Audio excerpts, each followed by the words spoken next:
एक और बड़ी खबर देहरादून से सामने आ रही है, जिसका सीधे रुख कर लेते हैं। आपको बता दें कि पदोन्नति की फाइल गायब हो गई है। अनुमति के शासनादेश की फाइल गायब हो गई।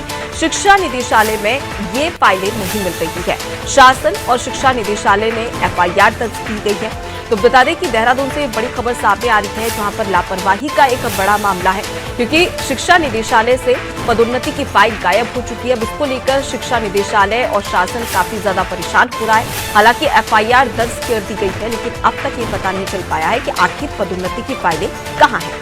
चलिए इसी खबर पर अब ज्यादा जानकारी के साथ सोनू हमारे साथ जुड़ गए, उनका रुख कर लेते हैं। सोनू, ऐसे एक बड़ी लापरवाही कहे या फिर कहीं ना कहीं गैर जिम्मेदाराना रवैया, क्योंकि शिक्षा निदेशालय से पदोन्नति की फाइलें गायब होना अपने आप में एक बड़ा सवाल है। देखिए, वाकई अपने आप में एक बड़ा सवाल है। अब एक पहलू उसका ये है कि देखना होगा कि पुलिस की जांच पड़ताल में आखिर किस पर गाज गिरती है और कौन इसमें जिम्मेदार अधिकारी हैं, किनकी लापरवाही है, किन्होंने इसमें अपनी जिम्मेदारी निभाई है। एक पहलू उसका ये है। दूसरा, जिस तरह से अब पुलिस में शिकायत दर्ज कराई गई है, उसके बाद पुलिस की तफ्तीश शुरू होगी और इसकी वास्तविक तस्वीर सामने आ जाएगी।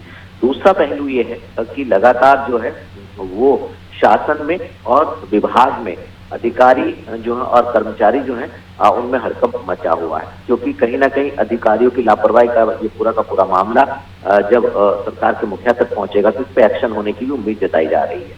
इसके अलावा तदर्थ पदोन्नति के अनुमति का जो शासनादेश वाली जो फाइल है, इस फाइल को लेकर के पहले से भी विवाद चलता आ रहा था और विभाग ने ये एक रास्ता निकाला था कि जो वरिष्ठता का क्रम है वो पदोन्नति का तय कर 50% जो है वो शिक्षकों को, तकरीबन 4000 ऐसे शिक्षक हैं जिनको पदोन्नति का लाभ दिया जाएगा और कुछ ऐसे शिक्षक हैं जो लोक सेवा आयोग से आए हैं, उनको सीधे भर्ती का अवसर दिया जाएगा। तो ये क्योंकि ये विवाद भी समाप्त हो जाएगा और एक रास्ता भी विभाग ने निकाल लिया था। अब इसका इम्प्लीमेंटेशन होना था, लेकिन अब इससे पहले ही ये फाइल गायब होने का मामला सामने आ गया। तो अब देखना होगा कि इस लापरवाही को लेकर के शासन के उच्च अधिकारी अपनी जांच पड़ताल में आखिर किसको जिम्मेदार ठहराते हैं और किस पर गाज गिरेगी। जी, तो फिलहाल के लिए बहुत शुक्रिया सोनू, तमाम जानकारी हम तक पहुँचाने के लिए।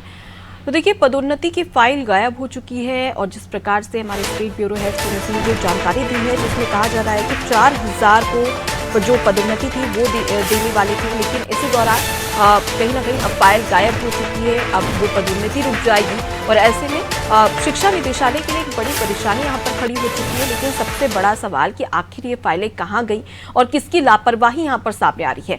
शासन और शिक्षा निदेशालय ने एफआईआर तो दर्ज कर दी गई है, लेकिन एफआईआर दर्ज होने के बाद में किस पर कार्रवाई की जाती है और किसकी लापरवाही सामने आती है, ये देखने वाली बात है।